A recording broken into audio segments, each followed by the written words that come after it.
Hi everyone, welcome to the Monkey Patching Podcast, where we go bananas about all things frontier models, data regulations, and more. My name is Murillo. I'm joined by my friend Bart. Hey Bart. Hey Murillo. How are you? I'm doing well. Just came back from a weekend in the Ardennes. Cool. Had fun. Had fun. I also came back from a weekend in Barcelona, so also had fun. Yeah, you look very tanned. Yeah, I got some sun. What can I say? No, it was really fun. It was my brother's birthday, so shout out to Marcelo if you're listening. Congratulations, Marcel. Yeah, happy birthday! It was fun. We played paddle. We actually won a mini tournament, let's say. So I actually won a towel. What did you play? Paddle, you know, it was like Paddle. yeah. So I don't play that often actually, but I went there. I was like kicked some ass, and it's like whatever. It's what it's just it's just a weekend. Just natural born talent. Oh, it was fun. It was really fun. What do we have? I feel like we had a lot of topics this week. We actually had to select them a bit. Yeah. I had to cut into topics. Our editor-in-chief had to select them a bit. I only selected I don't know. I think 50% of what we dropped into our discussion channel. Yeah, true. So let's get to it. Would you like to start, or should I start? I'll kick it off. With Jeff Bezos this time. Yes. Jeff Bezos is stepping back into the CEO chair to co-lead Project Prometheus, a new AI venture reportedly focused on engineering and manufacturing. With 6.2 billion already raised and 100 hires poached from top labs, the big mystery is what a well-funded startup will actually build. Yeah, I think it's the first time since it's his first time he's stepping back in as CEO, right? He's actually co-CEO. I'm not sure how that works, actually. Co-CEO of this new project, you mean? Yes. You call yourself what you want, right? Like you have two CEOs. A bit like I had with my co-founder at Dateroot, right? Yeah, true. But you didn't call yourself co-CEO, right? Like you had like... No, but you do have more and more startups where there's a couple of a duo that basically are co-CEOs. And sometimes it works out very well because it's very complementary. Sometimes it doesn't work out well because they want to do the same thing. Yeah, I'm also wondering, like, if you cannot agree, I don't know how often that will happen, but like if you don't agree, then how does it work, right? Like, yeah, you need to have good internal discussions on what your part of the role is, right? Yeah, but that's the thing. This is like, I think, yeah, I can see like if you have a different focus, it's like it works well, but at the same time, if you want to do the same thing and you don't agree on the decision, then it can also be challenging, right? But in any case, so it's so there's not a lot of information from what I gathered. Project Prometheus. The biggest point, the biggest news here is that he's gonna become a CEO again of a new AI startup called indeed Prometheus, that already has a shit ton of funding, 6 billion, that has hired from the top labs. I think Meta's mentioned, OpenAI is also definitely mentioned. Don't know about others. But already 100 people. Rumors are that and it's mostly rumors at this point, is that it will that they will really focus on physical world AI. So really like not on what, like, for example, OpenAI or Anthropic is doing, like using AI to accelerate either the digital experience or software engineering. Like this is really focused on physical applications of AI. And rumors is about computer, like maybe automobile, even computer design, aerospace, manufacturing systems, but it's not really clear yet. Yeah, indeed. But it's like, yeah, like you said, it was I think I saw somewhere like the space something. Yeah, aerospace. Aerospace. Part of the rumors, yeah. So like bringing AI to all these different fields, right? So, which is, I mean, we see a lot of AI companies. I don't know how many of them are actually in this space, but it's still AI, right? Like it's more AI, right? Like on the market. More AI on the market. I think this immediately, of course, a huge player with 6 billion in funding, and I would say one of the very few big players that really has a explicit focus on physical AI, if the rumors are true. So let's maybe just wait until more news becomes available, right? Even this article that we're sharing is like from The Guardian, and even here it just says like, oh yeah, this was the New York Times said. So it's very like, she said like, citing anonymous sources. Like, yeah, just trust me, bro. Like, oh yeah, but it's it would be interesting to see. Yeah, it would be interesting to see. I'm also curious, like, if this is gonna be a success. I mean, they have a lot of money, but I'm also wondering, like, Jeff Bezos, like CEO again. There's like his co-CEO is also someone with a big name apparently. Like, I didn't know him before. Vic Bajaj, celebrity tech executive on his own right, physicist, chemist, best known for his work at Google's Moonshot Factory X, where he founded the health startup Verily. So I wonder if it's like lightning striking twice, or is he just a Let's see. genius? Yeah, indeed. Up next, we have you like open source licenses, no, Bart? We discussed it in the past. I like to reason about open source license. Yeah, that's true. So this is a WTFPL. Do what the fuck you want to public license. So the WTFPL is an ultra permissive software license, often invoked in debates about openness and attribution. Its version 2 famously fits into 2 short paragraphs, effectively granting do anything rights that resemble the public domain in many jurisdictions.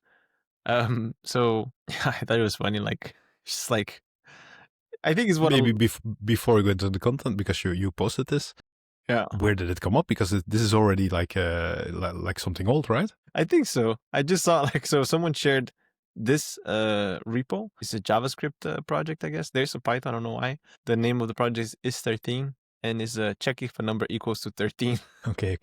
And you saw the license there. Yeah, and I saw the light. I was looking a bit. I think it's also, the joke is also a bit that in JavaScript, and I heard it, like, I haven't experienced it as much. There's a lot of like very, very, very small packages that actually have a huge usage. Yeah. Like a divide by 2 package. Yeah, like it's like these type of insane. things.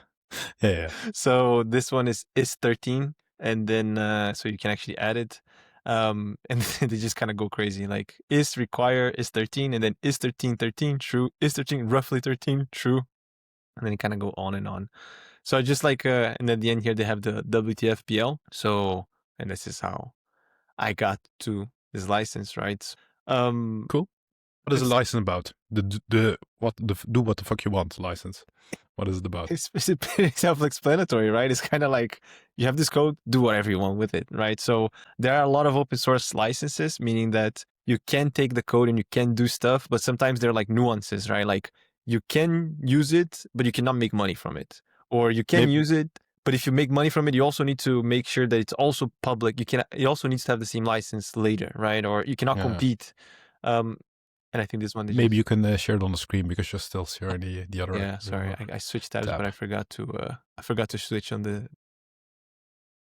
So it says everybody's permitted to copy and distribute verbatim or modified copies of this licensed document, and changing it is allowed as long as the name is changed. Exactly. And there's only one rule to the license, and that is rule 0: just do what the fuck you want to. Exactly. Right? Exactly. So I thought it was funny, it made me giggle. So I thought I would share. You also had it's very tongue in cheek, right? Like yeah. I would never use it. No, I mean, I would unless never you use have it, like a project like that is 13, right? Like it's just for laughs. If it's just for laughs, yeah. And the reason is and actually there's a lot of people that they don't really think about this. Like if they like share their code online, that there is some, like, both attribution wise as well as legal liability wise, like there are some implications, right? And let's say you publish a code base that someone else starts using, and you didn't basically define like how this liability, like it's up to your own risk to use this. Basically, that's what it comes down to. Then if something goes wrong, it might come back to you. Like there's a lot of what ifs to get to you, but you might be actually liable if it does something, if it harms something or creates financial loss or whatever. Yeah. Yeah. And that's also why you see that there's a lot of warranties and use at your own risk in open source licenses. Yeah, true. Which this license doesn't have, right? And the other part is also, like, if you want your open source work to be used, you need to be a bit transparent on attribution. Like, you want to be able to have other people be able to use this, like, and that there doesn't create for them like a question like, am I allowed to use this? Will I ever get into legal issues if I do use this? Like, and it's not really clear from this, right? From this license? Yeah, exactly. But why do you say that? Because to me, I'll look at it as like, yeah, I mean, I mean, I would imagine that if someone puts this in a project, there will be no legal, like if you use the code and there's no attribution, there is no, that's what I would imagine. Huh? I know that it's not very, But it's not precise, it's not right? precise. That's the thing. And that's what creates a yeah. vagueness to it and creates potential risk, right? Yeah. Which is I think it's also how I feel about the legal things in general, right? Like you need to be very precise, and then there are very specific jargon because you want to be precise about these things, right? And you don't want to leave room for ambiguity interpretation. Exactly. Yeah. That's how these good things. So I think, and of course, this is tongue in cheek. for sure. But I think it sparks an interesting reflection on open source licenses and their implications, and Yeah, exactly. why should people care about this, right? You had, and we talked a bit in a previous episode, you had a little thought experiment about a license. I forgot what it was. It was the pay me or get the fuck out or something. Yeah, something like that. Yeah, exactly. That. Something like that, right? Pay me or get the fuck out. Which was on my blog. On your blog, right? The Bart space. Dot space. And that one was it was like about like people here, there's MIT pay me or get the fuck out. Yeah, this is it. If you want to have a look. But the idea is like, if you're gonna make money from, if you're not gonna make money, you can use it. But if you're gonna make money, then you should distribute a bit. Yeah. All right. What is next? Google has released Gemini 3. It aims to push reasoning and multimodal performance while rolling out broadly across the Gemini app, Search's AI mode, AI Studio, and Vertex AI. A new deep think mode and a million token context window set the stage alongside the agentic Antigravity developer platform. So Gemini 3 was released. Their state-of-the-art LLM. Actually, a few days later, and we'll touch upon this as well after this, Nano Banana 3, which is also in the Gemini 3 ecosystem, was also released. The Gemini 3 model has basically outperforms all LLMs on all domains except for coding. Yes, where Sonnet is still ahead, right? Where Sonnet is still ahead.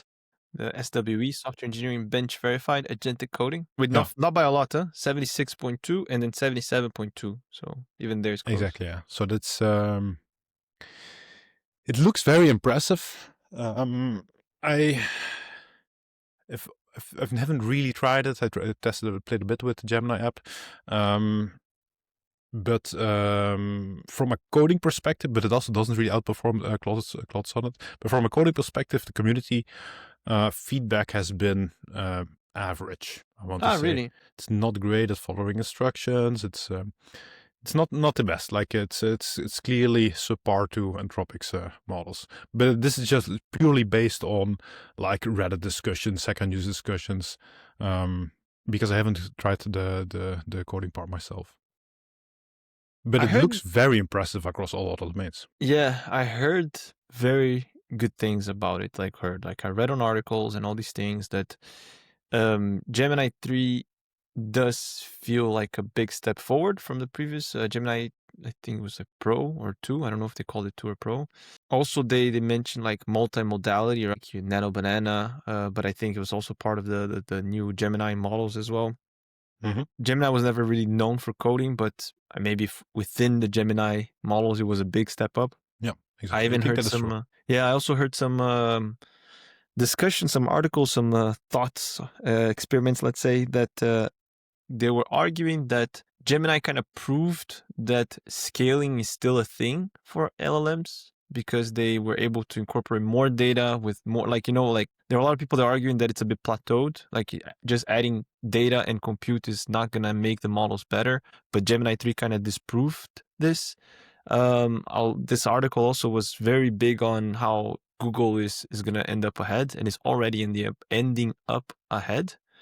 And even other things like multimodality, right? Google is in a very good position, like with creating images. But for example, if you need to interact with maps, like Google Maps has all the data there, right? They have a whole bunch of recommendations. They have like all these user interactions as well. Things that they were saying that OpenAI still relies on Apple Maps, for example, which we have way less data, right? So it made some interesting points. More and more I'm convinced that Google is gonna end up ahead on this whole thing.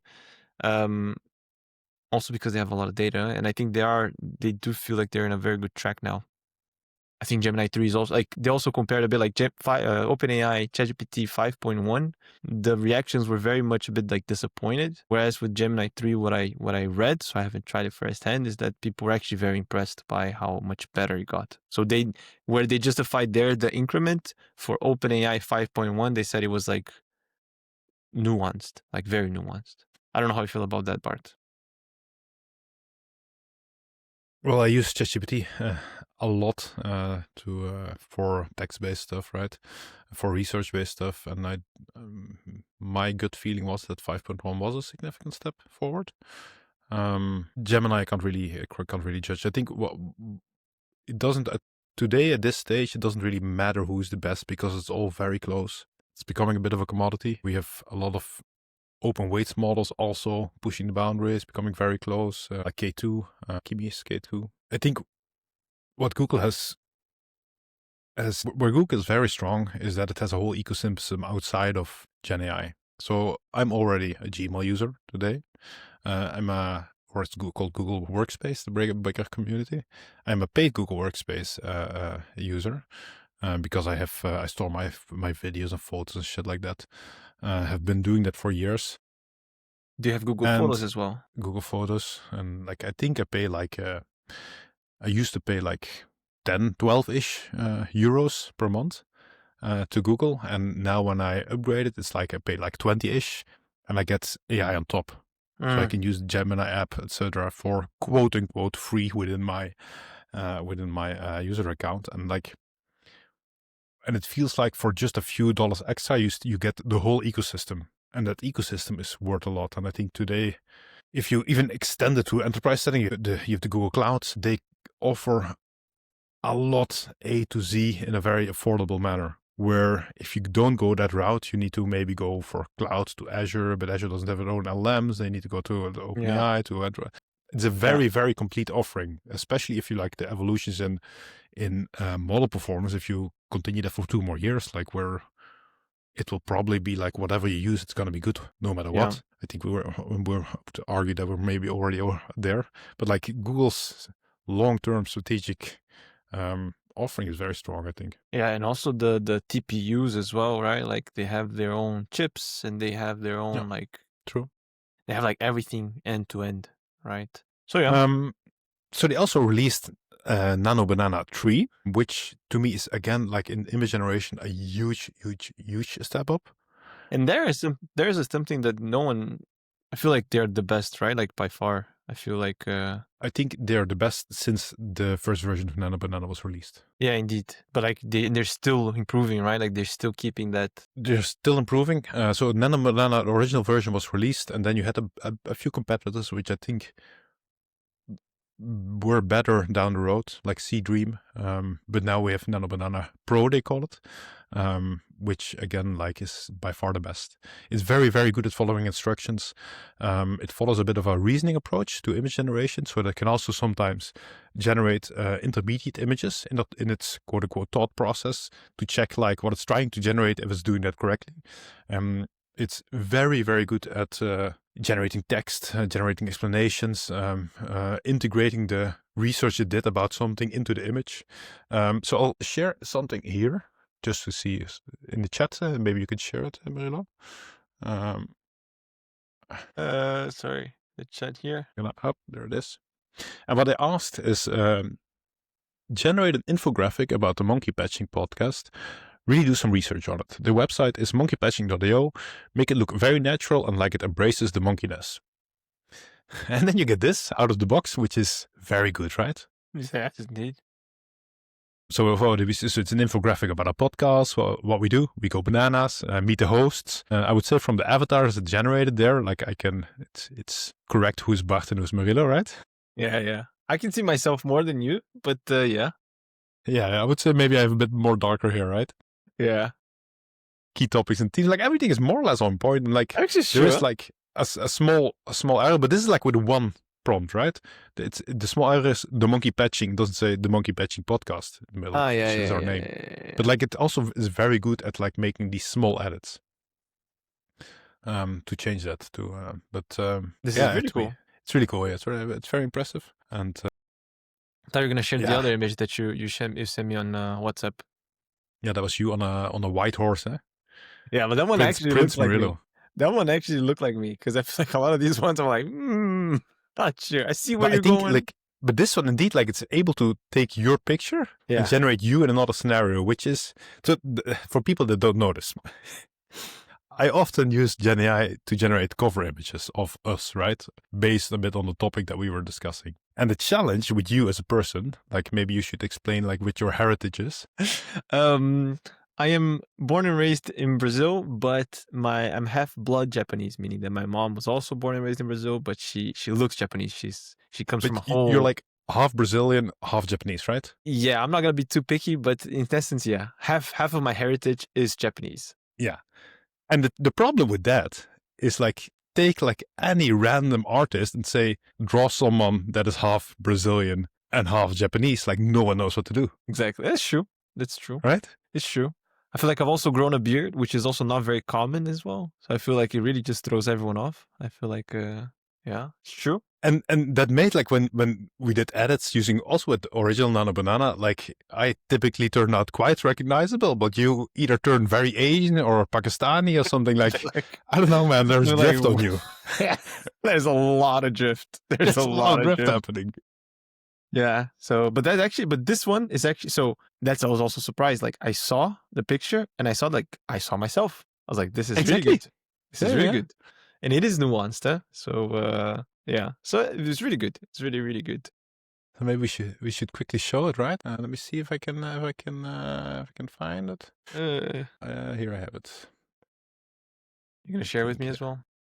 Yeah, I'm gonna share it with you. Give me a second. And here is the link. So I actually just what I did for this is I uploaded your image that you have on LinkedIn, right? Which is like I think the only image that exists of you. I've never had anything else to start from. And I asked to make it look like this person is riding a magnificent white stallion. He is also eating a banana. Make it photorealistic. And there you go. This is Prince like Marino. it looks really good. I feel like even the I don't know, the skin color, the body type, I feel like, like if I send this to my mom, she's gonna be like, oh, where was this? Like, where did you find this? Where was it? Like that's gonna be the reaction, like yeah. So it's yeah, we can build up like this whole alter ego of ourselves. Yeah, exactly. Right? It's like I was in the other dens and there was this wild white horse, and then it just became friends, and yeah, I don't know, like you can come up with a whole thing. Tinder's profile is gonna go wild, huh? Yeah, that's true. Like give me a 6-pack. Yeah. Top prompt. Topless riding a magnificent white stallion. That would be super funny actually if someone like goes crazy with it, like give me like long white hair, like long blonde hair as a mermaid or something. I think that could be fun. But but actually, like if people want to try out Nano Banana, is it do you need to have the pro thing or do you have to go crazy? Well, you actually need more than the pro thing. I think at some point it will become available for pro users. I think you need to have, I think they call it Gemini Ultra, which I want to say starts from $100 per month. But you can also have, when you go to aistudio.google.com, you can also pay for the credits. That's what I did. Ah, okay. I see. And how much did you pay to create that image of me, more or less? Yeah, well, a few cents, I would say. Don't know exactly. So something very affordable for people that just want to create a Tinder profile or something. Exactly. Yeah. This is really cool. Maybe one last question. Do you think Google is so ahead because of, do you think, Google is ahead in terms of data generation? Do you think anyone's going to catch up with them soon? Like OpenAI, Anthropic? I do. Wait, I'm going to share, maybe I'm going to just share one more image. But I do think that that others will catch up. There was Nano Banana, which was ahead of its time, and then we had Seedream. I want to say by Baidu. Not 100% sure, to be honest. To check. Doesn't matter, but like they were more or less at the same level, and now with Nano Banana Pro, it's not a leap, but others will. This competition is good to see others catching up. Yeah. Maybe just one last image before we go to the next one. So I asked, because you said long white hair and topless, I asked to edit the image that we were just looking at. Wow. I would say send this to your mother. He's gonna have a heart attack. But you know, I look pretty good. Not gonna lie. You know, it's like when I Not show bad. this That's to, not bad. yeah, not bad, huh? Like like if I show this to my wife, she's gonna be like, okay. Yeah. And you can say to your wife, yeah, this was my weekend in Barcelona. Exactly, right? Yeah. So this is actually, but I like this. This is good to see how would I look if I had a blonde white hair?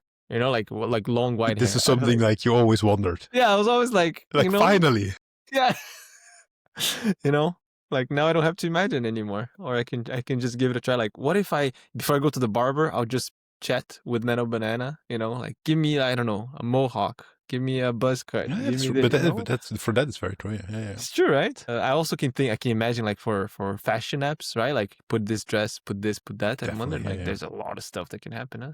But this is a good example where you see probably like new startups popping up around us, but also old ones having a very difficult time that built a very specific solution on, let's say, switching a tire to something new. And now it's just a simple edit command in Nano Banana. That's true. And they probably need to scrape so many years of work, right? To catch up with the state of the art stuff. So yeah. All right. Let's take this off the screen quickly. What do we have next? I think it's my turn, right? Yes. EU lawmakers advanced a revised child sexual abuse regulation that drops mandatory scanning yet adds a risk mitigation powers. Critics say could still pressure encrypted services to scan messages. Privacy advocates also warn age verification rules would erode anonymity for 450 million EU residents. So this is a new, actually it's not, I think it's, is it a new thing, Bart? Or is this something that was revised? This is something that has been revised, that has been in the making for a long time. I think there's a lot of misinformation around it as well. One of the aspects on this is chat control, and one of the original regulations that they were planning to implement, but there was a lot of backlash on this from all the member states, is to have active screening of all chats, basically all chat messages, all every chat social message will be monitored from every yeah. app. And so that's very like a capture everything kind of approach. And the way that they wanted to do this is to have this monitoring on device. So on the device where you're messaging, to have this monitoring take place. But it basically meant that the whole end-to-end encryption doesn't mean anything anymore if you're monitoring where you're sending it from anyway, right? And I think that's part, the downside of that, because it is, of course, with a very good cause to avoid child sexual abuse. But the downside of that would be that with that approach, potentially every chat message that anyone sends becomes monitored, which, deroads privacy, is potentially also dangerous for whistleblowers, for journalists, etc.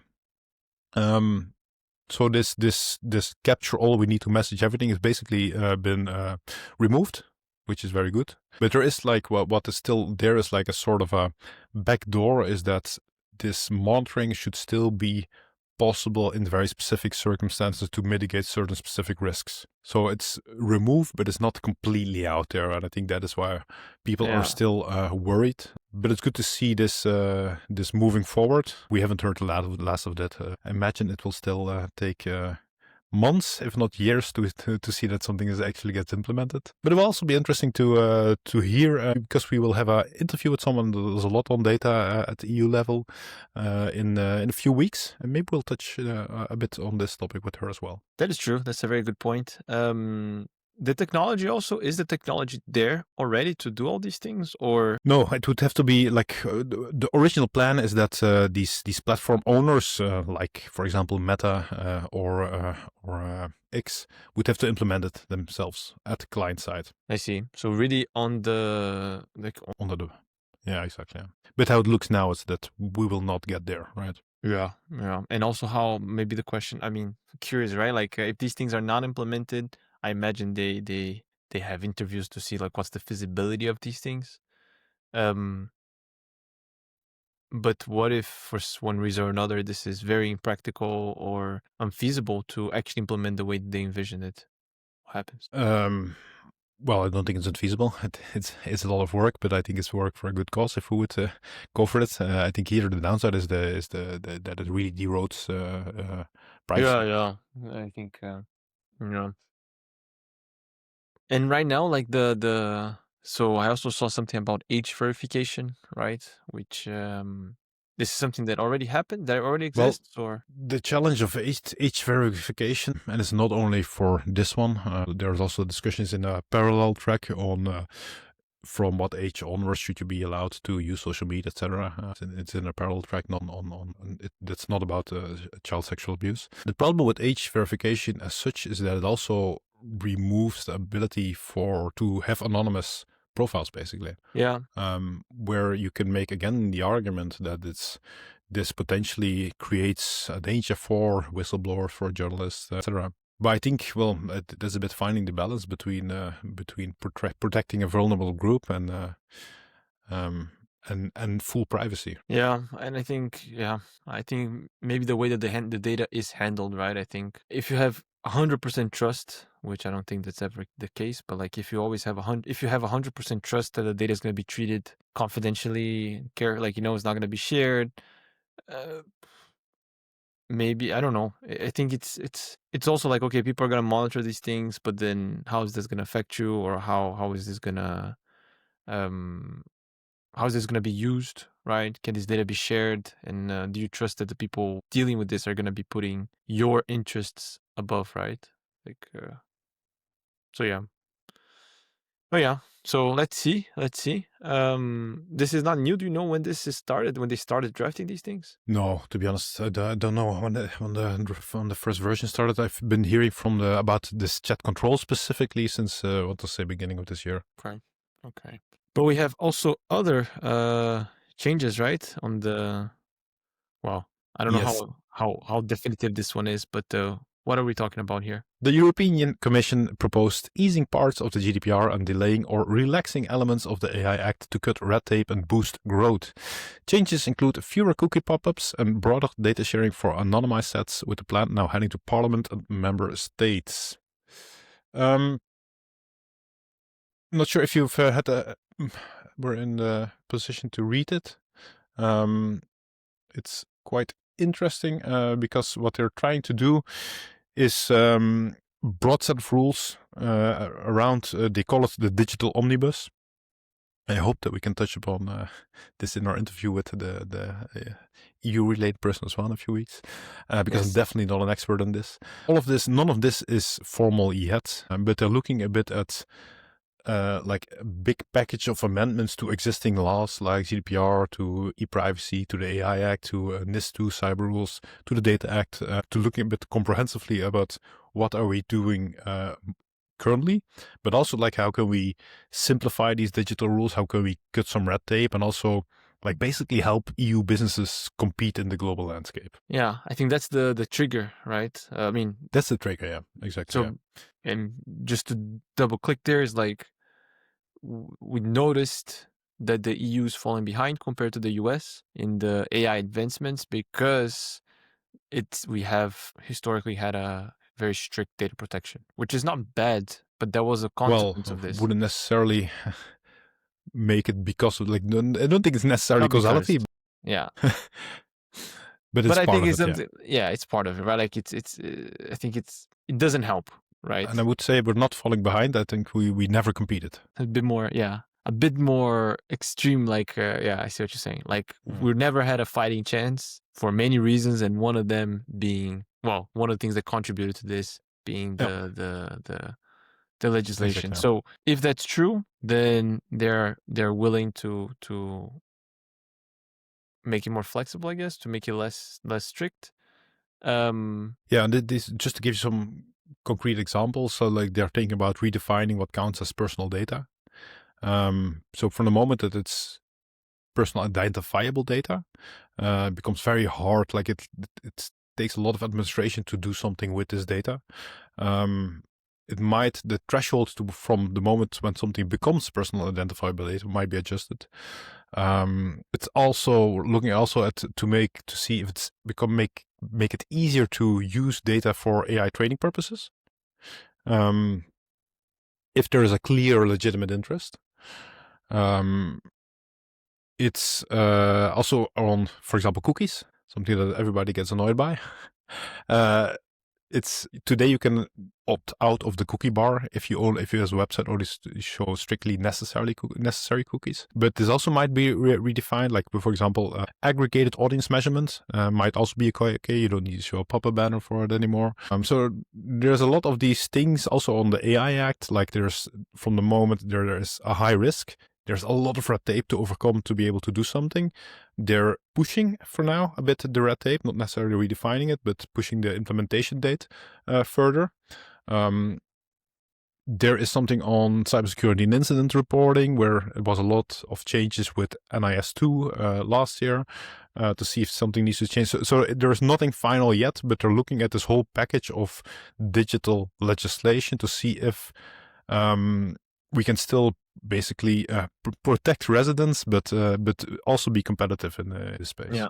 So, I mean, it's still an idea, like from what I understand, right? Like it's not something super concrete, but I think it's fair to say that some changes are expected, right? Like maybe not all of them, but something will probably change in the future. Yeah. I think, and the difficult thing is this is like finding this balance between cutting red tape to become more efficient, to go to market quicker, and to be competitive in a global capitalistic system. The other side is that you can interpret this as basically like this massive rollback of digital protection, right? Yeah, indeed. So let's see where we end up. But I think it's ignoring where we might end up. I think it's good to every now and then review what you've been doing and see if it's the right path forward. Yeah, I think it's always healthy to challenge a bit your own decisions and assumptions, right? I feel like you never have 100% of the information, or you don't know what's the right decision going forward. So I think it's always healthy to challenge. Do you have an opinion on whether this should be quote unquote fully approved or not?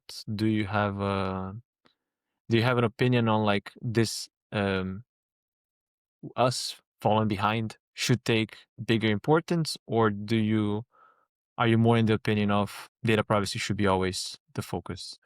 I don't really have an opinion on whether or not it should be fully approved because I don't have the full understanding of everything that is being proposed here. I do feel that there is too much red tape now. Yeah. And so much red tape is that if you are a startup, whether it be a tech startup or whatever startup, you don't really know all the it's very hard to get a transparent view of all the regulation that applies to you, which creates a bit of a uncertain legal ecosystem that you need to navigate in. And I think that is never good because it also might dissuade people from actually starting something or actually scaling for the next one. I think it needs to be simple to understand and be able to move forward in, right? Okay. So what else do we have? Last week we had a incident, right, from Cloudflare, and Cloudflare came back. So they detailed the major incident that traced to an oversized bot management feature file after ClickHouse permissions changed, triggering widespread 500 errors. Core traffic largely recovered by 2:30 p.m. UTC and fully stabilized by 5:06, raising questions about safeguards for critical configuration rollouts. So I think we didn't talk about it last week, right? This happened throughout the week. No, it was after our recording of last week. After, right? So they call it a major incident. I think that's understating it because it took down half of the internet. Yeah, like crazy. Like even like ChatGPT and everything went down. Claude, and like you had like there was an error showing on the page. It was like, how am I supposed to work? You know, like they do their job for me. You know, it's like now I need to actually do this stuff. So yeah, it became very tangible how much the world depends on like a few major players to basically keep the internet up and running. Yeah. I'll try to summarize a bit what happened. Yeah, and maybe just to contextualize as well, because you said like a few players, because the week before there was also the AWS incident, right? That was on the US East, I want to say, and that error I think they said it was a DNS error that actually propagated to even like services in Europe that don't actually have service. So it's like everything is really connected and really isolation doesn't really exist, right? Like everything is connected somehow, and sometimes things that you wouldn't even think affect. But carry on. What's the try to summarize for us what happened? So apparently they use ClickHouse analytics platform, and they run a query on ClickHouse to get some features basically for a bot detection system. And that these features for a bot detection system, they copy to all their edge nodes so that everybody always has the latest version. And something went wrong in generating, and I don't know the exact details, but something went wrong in generating that feature set where there was a duplication, which triggered like a threshold. I think, don't quote me on this, but like it allowed a file of 100 megabytes, and suddenly it was way over 100 megabytes. And it basically, what it came down to, it's overloaded and crashed their whole core proxy, which took everything down. And it was not only their CDN, it was also their cloud platform. Like everything was down. It was very So it's widespread. basically like a memory error because like it overseeded the maximum file limit or something. I don't know exactly why it couldn't handle the max file size, but apparently that was one of the major things there. So yeah, so you can see like a very a duplication of a feature set for a bot detection system. Like that sounds like, yeah, now our bot detection will probably be not as good if we do something like this, right? But it resulted in half the internet being Yeah, down. exactly.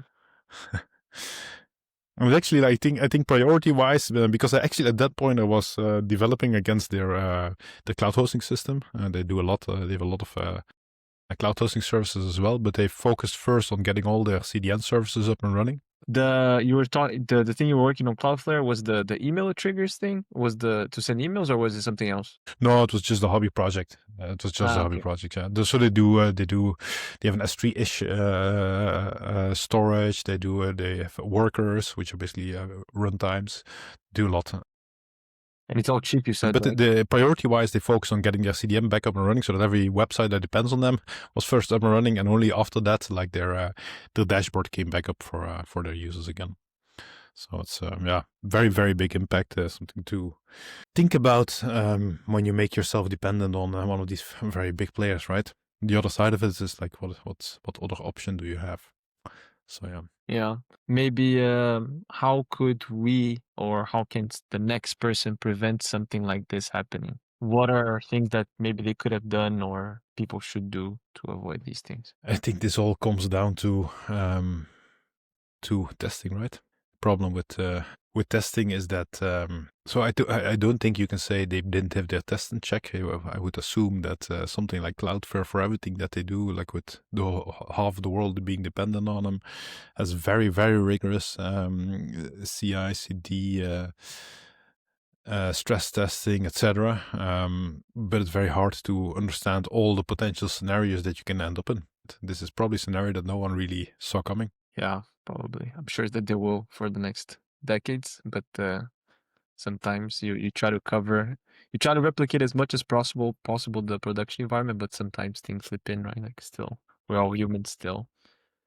So yeah, had nothing to do with the AWS. Maybe I thought there was some funny jokes, like, because there were rumors, I think, that AWS had laid off a lot of people before the incident, and then they were joking that About before the AWS incident. before the AWS incident, yeah, and then people were joking that maybe there was a huge AI related layoff for Cloudflare before this incident, but had nothing to do. There was one with this Cloudflare incident. There was one X tweet that went viral, which was kind of funny. It was a guy, I think, a cloud engineer, I think, that like proudly posted a picture at Cloudflare offices like an hour before Cloudflare went down.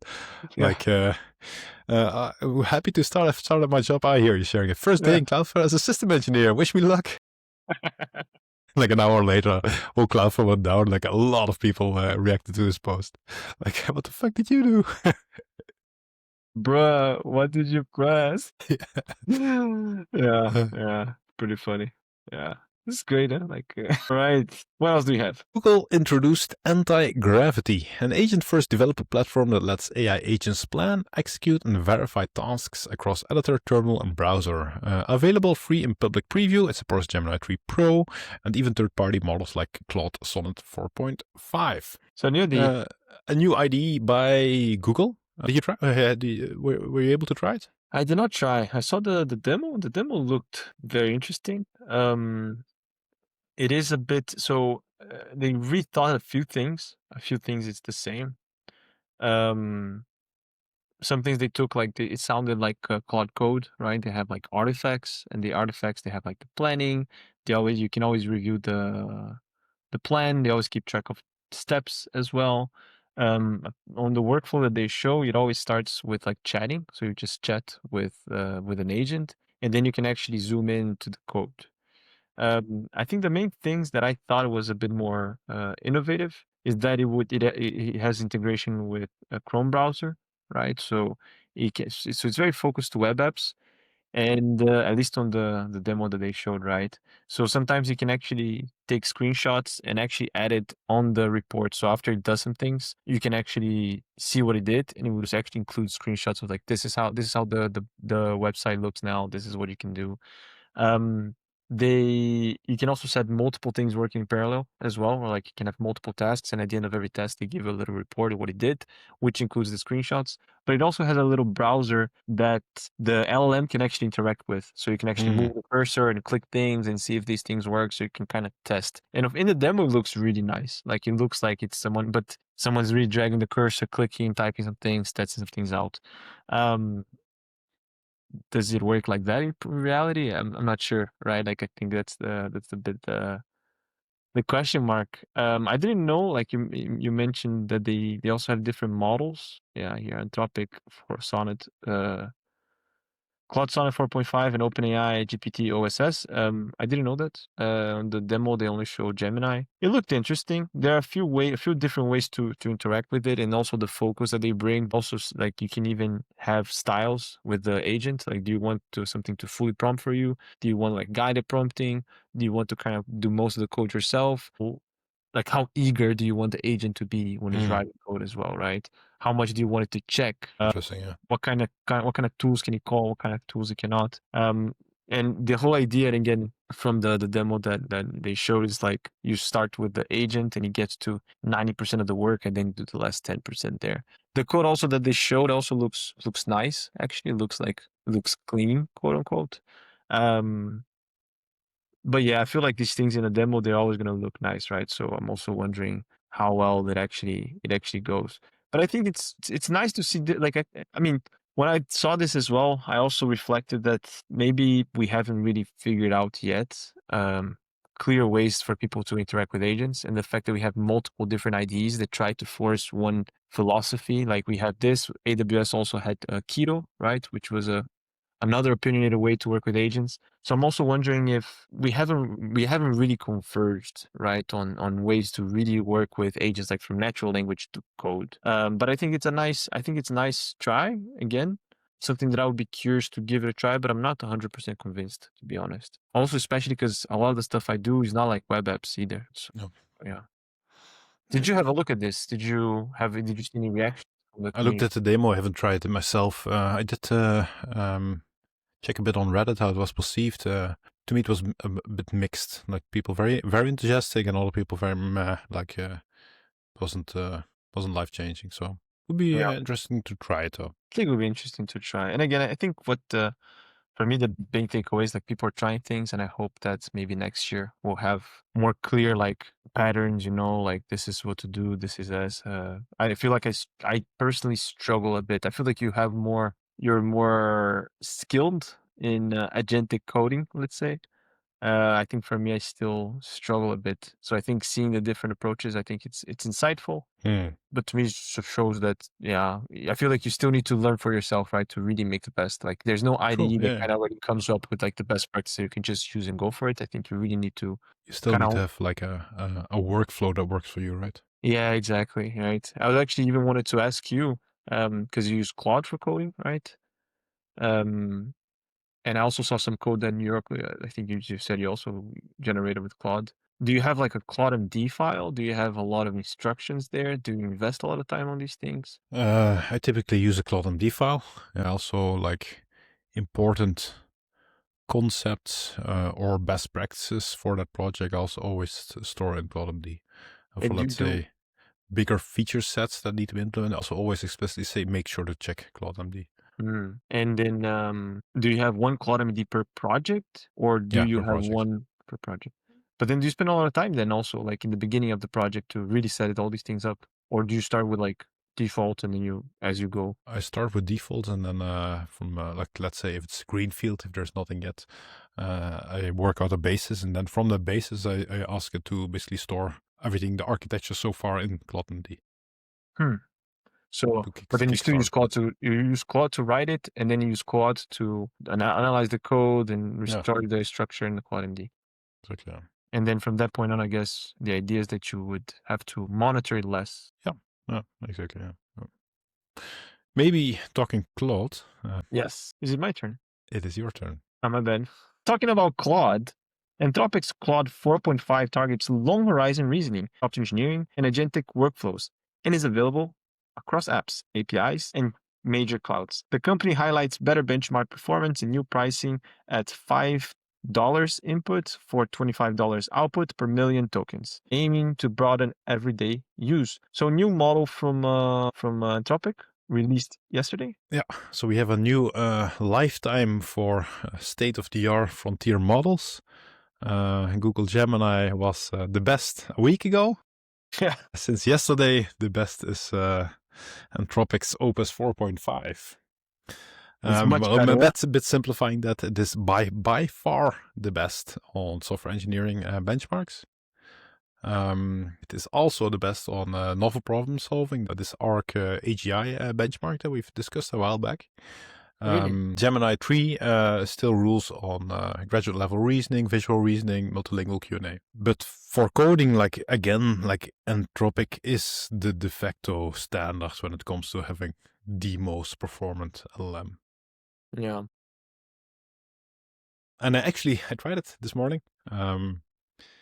Because I typically use Claude, so I was excited to see what it could do. And I had to do a very big refactor on the project I'm working on. So this project has of course like a user authentication system, but I wanted to introduce the concept of organizations. So a user can be part of an organization can have multiple users, etc. And it's a very big refactor, right? A lot of touch points, both on database, both on application logic. And I was able to basically, with Opus 4.5, build a plan, do all the edits in one go. I did a test and it immediately worked. And of course, I had to do some fine tweaking. But this immediately work is not like, would not have been the typical experience. Like you need to do way more fine tuning after. So I was quite impressed. And like, I mean, of course, this is a sample size of one. Yeah. But I think it reflects what we see on Reddit and Hacker News as well in terms of experience of users. Again, an impressive step forward. Yeah, indeed. If again, Anthropic has really been doubling down on the coding, right? I feel like you said they've been the best for a while, and like yeah, it's funny that they also included Gemini 3 Pro. Indeed, that a lot of the numbers that we saw is like already surpassed. I honestly think like with the improvements that we're seeing, where Opus 4.5 is now, 2 years to this, and no one is writing code in an IDE anymore. Like everybody is doing this in an agentic manner, and like. And also, we're talking about like Claude MD, right? Which is basically a system prompt that you pass, kind of giving instructions. If as training gets like they train on better data or something, I don't know if they can with with the enforcement learning part to really, nudge people like for the best practices. If you're also going to need to add as much of that system prompt, right? And the other thing I think is also these things move so fast that if you try like 5 months ago, and it wasn't for you, you need to try it again now because like it's like it's a different like it's another It's a level. completely different system, right? Yeah, it's a different world out there. I fully Exactly, agree on right? that. Yeah. So it's also like if people say I tried it once, it didn't work, and it's like yeah, I tried it last year. I was like yeah, it's like you might as well just like try like yeah, you were programming punch cards, right? Like it's very different. So I think it's one of the challenges, quote unquote, like the challenges like from a human point of view to, it's almost feel like, the insanity quote from Einstein, doing the same thing and expecting different results. But it's almost like you have to be a bit insane, like to really try it again and then try it again Yeah, because it and changes it, us. and I think it goes a bit. It's a bit counterintuitive for maybe even the majority of engineers, right? Like I think a lot of engineers, they're very structured, very meticulous, and that doesn't go well with like, let's try something new every week. Yeah, it's true. I think a lot of times people they invest a lot on their setup and then they don't want to change it because they invested a lot Yeah, of time, right? So it is counterintuitive. I feel it's a bit maybe uncomfortable as well, but I do think it's, if you're gonna really say, okay, I'm gonna try this, that's really the only, like if you try once and it didn't work and you stop, you're not really trying yeah. because And if you want to try it with something that try to build something that is easy to reason about, and that is also like you're not the only one doing this, right? Like don't, because you're working on some esoteric language. Let's say you're using REN and WREN. We discussed it the other day. Don't try to build a full system in WREN because like there's not a lot of documentation out there. It hasn't been trained on that. It needs to do a lot of tool calling to do the documentation, and it's just not gonna be great. But if it's something like TypeScript or Python, and it's you're developing against something like AWS or Google Cloud or Azure, I mean, try something like that, right? yeah, And you'll probably be very impressed. for sure. We also saw, like, I think, I don't know if it was last week that we discussed an article from GitHub as well, right? That they talked about exactly that, how some languages are being picked because they have a very good Exactly. AI Yeah. support, Yeah. right? Yeah, and I think people that are a bit skeptical on this, they often like they try it out, like, oh, I have this very difficult problem, let's test it against it, and then they say, ah, yes, see, it doesn't work. Yeah. It's like, yeah, I knew it. Like, it's like they're looking Yeah, for the confirmation, right? exactly. Yeah. Maybe another thing, we talked a while ago about that there were studies on the impact of AI for cognitive capacity, basically. Like people that use AI a lot, they had a hard time writing, so it's more for creative things. One thing that I feel like always existed in programming is like people consciously choosing a harder path because it was fun or because they wanted to learn something new. Like every year you have the advent of code, right? Which is Mhm. actually almost starting. So the advent of code, for people that don't know, is like one little challenge a day. So it's like the advent calendar. So from December 1st to the 25th. Um, and every year you see people like, oh, I'm gonna solve this in this weird language. Like, I want to solve this on this or that because it's fun, because you learn something, because it gets your brain juices flowing. I think with AI, I mean, that doesn't change, right? Like you can still do stuff for fun, but I have the impression that with AI, it shifted a bit somehow, right? Like, why would you choose to write it in Ren or something else when you can just ask Claude to do it in Python and it would do a great job, or Mhm. TypeScript, right? Do you still see value of like still programming yourself a few things, maybe in a different language, or even if you just program yourself? Do you personally, you're like, I think you're more like, let's get shit done kind of guy. Well, it depends on on the personality, right? Yeah. I myself enjoy very much the quote unquote vibe coding. Do I see value in manually coding? Yeah, definitely, right? Like I think it's you learn a lot. You need to be you need to form your own opinions, which vibe coding takes a bit away from you. Like I think it's still very valuable to go through that. I think it's still very valuable to people entering the domain to really force themselves to build their own projects manually. But I'm a bit skeptical on whether that actually will continue. I think with the performance that we're seeing now with this agentic coding, I think the reality will be that very like 80% of developers will learn to become very good at agentic coding and not necessarily manual coding, right? And I think for the 20% of cases, vibe coding will not be good enough and you will still need to learn very specific languages. I think that will be the reality of the education system going forward. Whether Yeah, that is the best is probably not the case, but that's the evolution that we're it seeing, is right? good. It is what it is, right? Like, I Yeah. mean, we can have opinions about what happens, but we don't change what happens, right? Like whether you We like don't it or not. change what happened, and maybe if we look back in history, like going from punch cards to assembly to like, I think there's still, you can also make the argument there, like it's very important to understand at a binary level what happens, right? And like no one will disagree with you that it would be better to fully understand everything, right? Like Yeah, whether or yeah. not you need it in your day to day is something completely different. At least like maybe the majority of people, right? I think I'm very happy that we do have some people that understand things on a very low level, right? I Yeah, yeah. remember in like FOSDEM, there was a MLIR representation, like something super low level, how the tensors are represented on the GPU and all these things. And it's like, we need people like that as well, Of right? course, yeah, definitely. So I think it's good, but I agree that like most people probably don't need it, right? It's like different paradigm, No. right? And do you also agree that like Gen AI shifted a bit the way people think about I'm gonna program in this language not because it's the most efficient, because it's fun and I learned something new. Did you also feel that, or do you think that's still the same as it was before? I think the people before this whole movement to Gen AI, I think the people that say, I see this new language, let's test it out.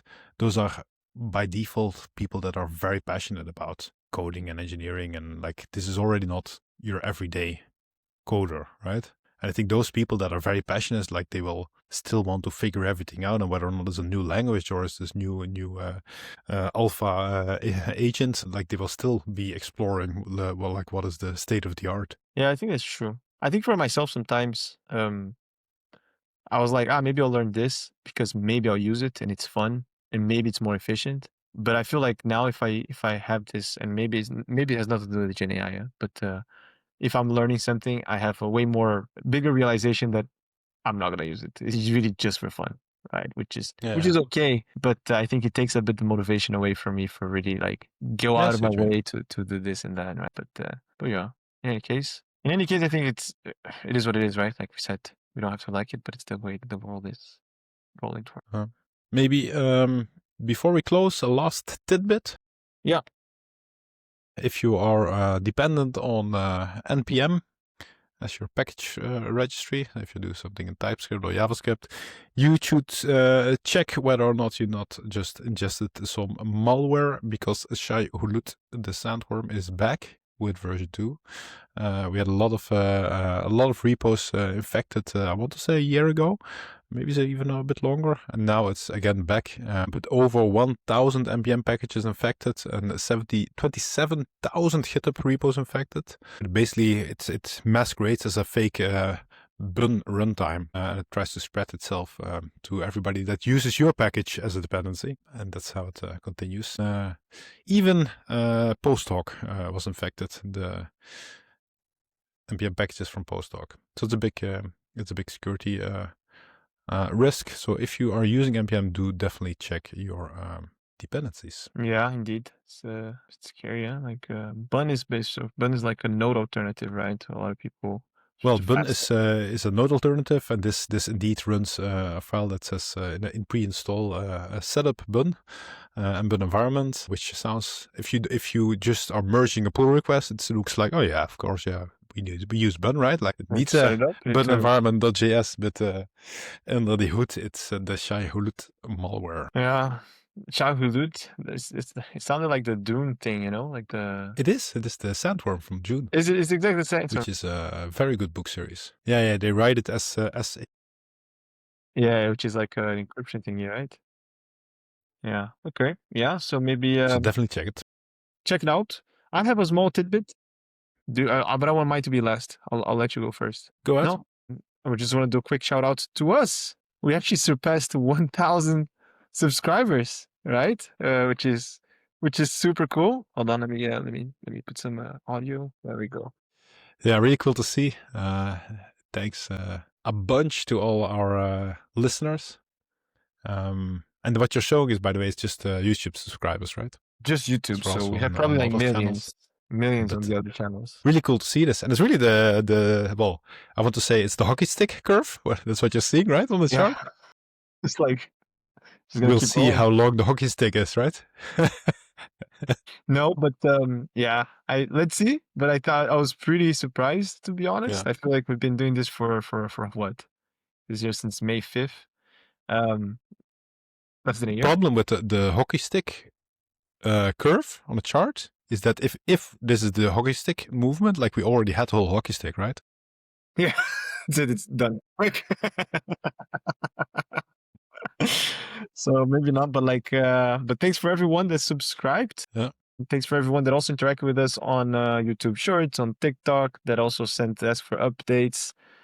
Maybe it's also a good moment to say we also have a newsletter, right? So we send it, for now we send the articles that we covered here with the small short summary that we also read here. Sometimes we have some extra tidbits that we also share there, but we may do something else in the future as well.